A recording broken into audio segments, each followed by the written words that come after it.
प्रियांनो, खरे तर प्रभू येशू ख्रिस्ताचे नेमके स्वरूप काय आहे? म्हणजे नेमका येशू आहे तरी कोण? तो देव आहे की मानव, एखादा दैवी अवतार अथवा केवळ एखादा थोर उपदेशक असा कोणीतरी? आज मी प्रभू येशूच्या वास्तविक स्वरूपाबद्दल अगदी थोडक्या शब्दामध्ये खरे सत्य तुमच्यासमोर ठेवणार आहे. मला विश्वास आहे की हा संदेश तुमच्यासाठी नक्कीच उपयुक्त ठरेल. प्रियांनो, खरे तर प्रभू येशू प्रत्यक्षात जेवढा खराखुरा देव होता तेवढाच तो प्रत्यक्षात खराखुरा मानव देखील होता. प्रभू येशू ख्रिस्ताचे अद्भुत प्रकारे कुमारिकेपासून जन्म होणे, त्याचे शब्द आणि कृती, त्याचे अद्भुत चमत्कार, त्याचे वधस्तंभावरील मरण, त्याचे मृतातून सामर्थ्याने पुन्हा जिवंत होणे, त्याचे गौरवी स्वर्गारोहण यांचा बारकाईने अभ्यास केल्यास हे सहजपणे समजून येईल.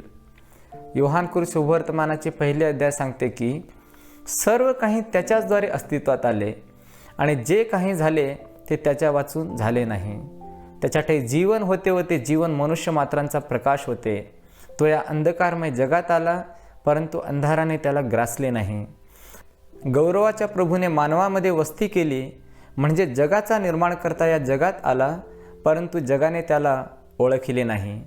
परंतु जितक्यांनी त्याच्यावर विश्वास ठेवला तितक्यांना त्याने देवाची मुले होण्याचा अधिकार दिला. मत्तयकृत शुभवर्तमान अध्याय 20 आणि वचन 28 मध्ये प्रभू येशूने स्वतःचा उल्लेख मनुष्याचा पुत्र असे करताना म्हटले, ह्याप्रमाणे मनुष्याचा पुत्र सेवा करून घेण्यास नाही, तर सेवा करण्यास आणि पुष्कळांच्या खंडणीसाठी आपला प्राण अर्पण करण्यास आला आहे. प्रियांनो, पतित मानवजातीला पाप नावाच्या भयानक शत्रूच्या तावडीतून सोडवण्यासाठीच प्रभू येशू ख्रिस्त या जगात आला.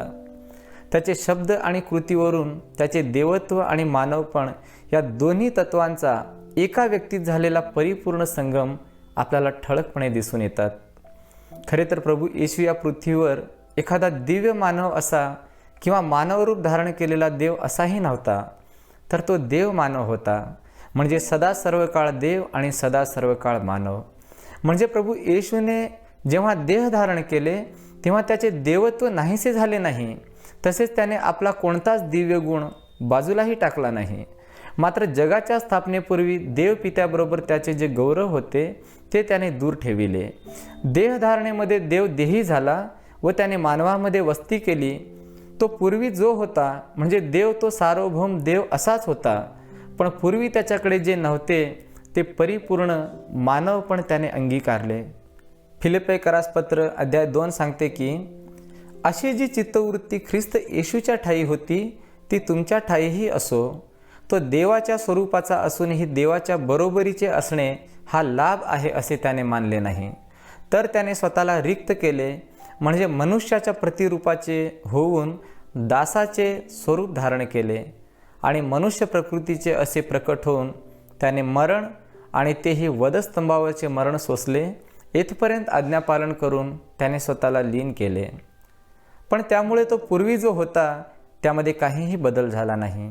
तो देवाचे केवळ प्रकटीकरण नव्हता, तर त्याहूनही अधिक होता. तो देहाने प्रकट झालेला देव होता. तो देवाचा पुत्र होता आणि तो मानवाचाही पुत्र होता.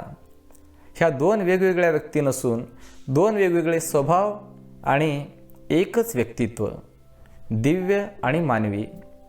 संदेष्टांच्या भविष्य कथनामधून प्रभू येशूचे हे दोन्हीही स्वरूप आपल्याला ठळकपणे दिसून येतात. त्यापैकी प्रभू येशूच्या जन्मापूर्वी सुमारे 700 वर्षे होऊन गेलेल्या यशया संदेष्टाच्या पुस्तकातील भविष्यकथन अतिशय उल्लेखनीय आहेत. यशया अध्याय 7 आणि वचन 14 सांगते की ह्यास्तव प्रभू स्वतः तुम्हास चिन्ह देत आहे. पहा, एक कुमारी गर्भवती होऊन पुत्र प्रसवेल, त्याचे नाव इमानुएल म्हणजे आमच्या सान्निध्य देव असे ठेवतील. यशया 9 आणि वचन 6 सांगते, आमच्यासाठी बाळ जन्मास येईल, आम्हास पुत्र देण्यात येईल, त्याला अद्भुत मंत्री, समर्थ देव, सनातन पिता आणि शांतीचा अधिपती असे म्हणतील. त्याच्या सत्तेला आणि शांतीला अंत नसणार. मिखा देखील यशयाचाच समकालीन संदेष्टा होता. मिखा अध्याय 5 आणि वचन 2 सांगते की जगाचा तारणारा बेथलहेम या छोट्याशा नगरात जन्मास येईल आणि तो अनादिकालापासून अस्तित्वात असलेला दिव्य असा कोणीतरी असेल. असे अनेक भविष्यकथन होते की ज्यात उद्धारक अति दिव्य असा असेल असे सांगितले होते. प्रभू येशूचा एक शिष्य ज्याचे नाव फिलिप होते, त्याने येशूकडे येऊन देव पित्याला पाहण्याची आपली इच्छा प्रकट केली. त्यावर प्रभू येशूने त्याला उत्तर दिले, फिलिप्पा, मी इतका काळ तुमच्याजवळ असूनही तू मला ओळखत नाहीस काय? ज्याने मला पाहिले आहे त्याने देव पित्याला पाहिले आहे. तर आम्हाला पिता दाखवा असे तू कसे म्हणतोस? मी पित्यामध्ये व पिता माझ्यामध्ये आहे हे माझे तुम्ही खरे माना, नाहीतर माझ्या कृत्यामुळे तरी तुम्ही हे खरे माना. खरे तर हे शिष्य प्रभू येशूच्या सोबत 3 वर्षे सानिध्यात होते. त्यांनी स्वतः येशूचे अद्भुत चमत्कार आपल्या डोळ्यांनी पाहिले होते. येथे पृथ्वीवर असताना प्रभू येशूने आपल्या देवत्वाचे संपूर्ण प्रमाण दिले.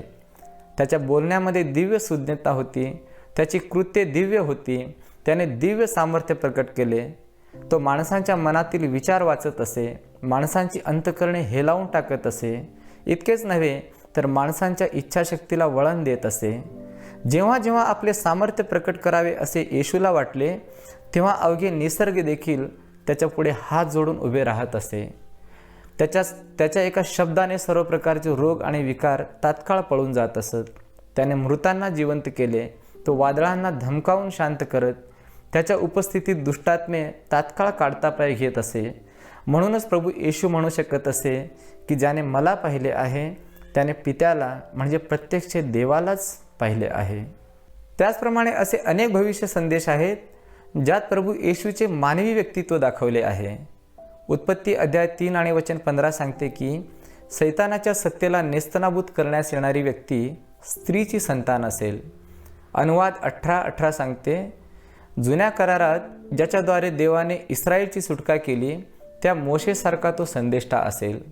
खरे तर संदेष्टे भविष्य सांगत असत, चमत्कार देखील करीत असत, तरी बहुतेक बाबतीत ते इतर मानवांसारखेच असत.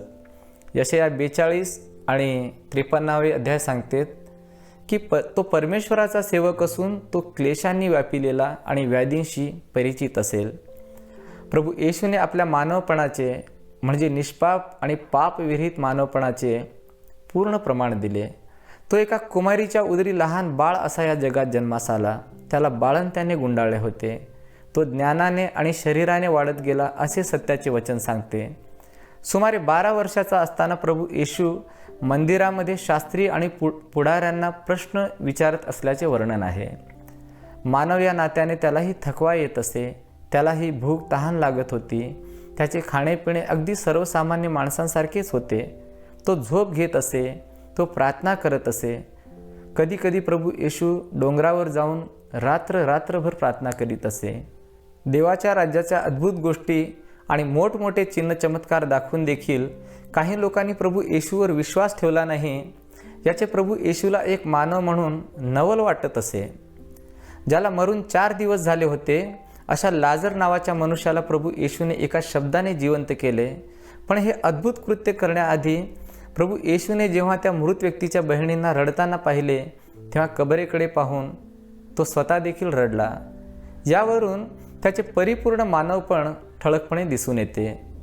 प्रियांनो, एकच प्रभू परमेश्वर आणि 2 स्वभाव, परंतु सर्व दैवी सामर्थ्य आणि अधिकार असून देखील स्वतःसाठी त्याने आपल्या कोणत्याच दैवी अधिकाराचा वापर केला नाही. पण जेव्हा कोणीही आपले रोग आणि विकार घेऊन प्रभू येशूकडे येत तेव्हा प्रभू येशू आपल्या दैवी सामर्थ्याचा आणि अधिकाराचा वापर करून त्यांना तात्काळ बरे करत असे. खरे तर प्रत्येक मनुष्याला दीन करणारी गोष्ट म्हणजे गौरवाचा प्रभू येशू जेव्हा वधस्तंभावर होता तेव्हा त्याला तहान लागली आणि त्याने मला तहान लागली आहे असा उद्गार काढला. आपल्या दैवी अधिकारांचा वापर करून स्वतःची तहान त्याला सहज भागविणे शक्य होते, पण त्याने तसे केले नाही. तो सर्व बाबतीत आपणासारखा क्षणभंगूर मनुष्य झाला तरी तो पूर्णपणे निष्पापच राहिला. आणि या सर्वाहून अधिक म्हणजे प्रभू येशू मानवांच्या उद्धारासाठी केवळ क्षणभंगूर मानव झाला एवढेच नाही, तर त्याने मानवांचा बदली जामीनदार म्हणून अत्यंत लाजिरवाणे मरणदंड भोगून आपल्यावरील प्रीतीचे संपूर्ण प्रमाण दाखविले. मानवांच्या पापाबद्दल प्रायश्चित म्हणून स्वतःच अर्पण केले. बाप्तिस्मा करणारा योहान प्रभू येशूकडे पाहून म्हणाला, हा पहा, जगाचे पाप उचलून वाहून नेणारा देवाचा कोकरा. योहानकृत शुभवर्तमान अध्याय 3 आणि वचन 16 सांगते, देवाने जगावर एवढी प्रीती केली की त्याने आपला एकुलता एक पुत्र दिला, अशासाठी की जो कोणी त्याच्यावर विश्वास ठेवितो त्याचा नाश होऊ नये, तर त्याला सार्वकालिक जीवन प्राप्त व्हावे. प्रभू येशूने म्हटले, मार्ग, सत्य आणि जीवन मीच आहे. माझ्याद्वारे आल्या वाचून कोणीही पित्याकडे अर्थात देवाकडे येऊ शकत नाही. प्रियांनो, अशा या थोर उद्धारकाच्या बाबतीत सर्व काही अद्भुत असेच आहे. तो जो काही आहे, तो जे काही आपल्यासाठी करू शकतो, त्यावरून आपण केवळ नवल आणि त्याला नमनच करू शकतो. कदाचित तुम्ही म्हणाल की तुमच्या ठाई पाप नाही, पण सत्याचे वचन सांगते की संपूर्ण मानवजातीला सत्याचे वचन म्हणजे प्रभूचे वचन देवाच्या न्यायासनासमोर दोषी असे उभे करते. 1 योहान अध्याय 1 आणि वचन 8 आणि 9 सांगतात, आपल्या ठाई पाप नाही असे जर आपण म्हणत असलो तर आपण स्वतःला फसवितो व आपल्या ठाई सत्य नाही. जर आपण आपली पापे पदरी घेतली तर तो विश्वसनीय आणि न्यायी आहे, म्हणून आपल्याला आपल्या पापांची क्षमा करील व आपल्याला सर्व प्रकारच्या अनितीपासून शुद्ध करील. मानवी जीवनाचा उद्देशच प्रथम देवाचे राज्य आणि त्याचे नीतिमत्व शोधणे हेच आहे. इतर जीवनावश्यक गोष्टी तो देवाच्या इच्छेनुसार जगणाऱ्या प्रत्येकाला मुबलक पुरवितो. प्रभू येशूने म्हटले, अहो कष्टी आणि भाराक्रांत लोक हो, तुम्ही सर्व मजकडे या, म्हणजे मी तुम्हाला विसावा देईन. कदाचित गरिबी, कष्ट, संकटे तुमच्या जीवनात नसतीलही, पण जगिक बाबतीत सर्व काही ठीक असल्याने पापाचा भार कमी होत नाही.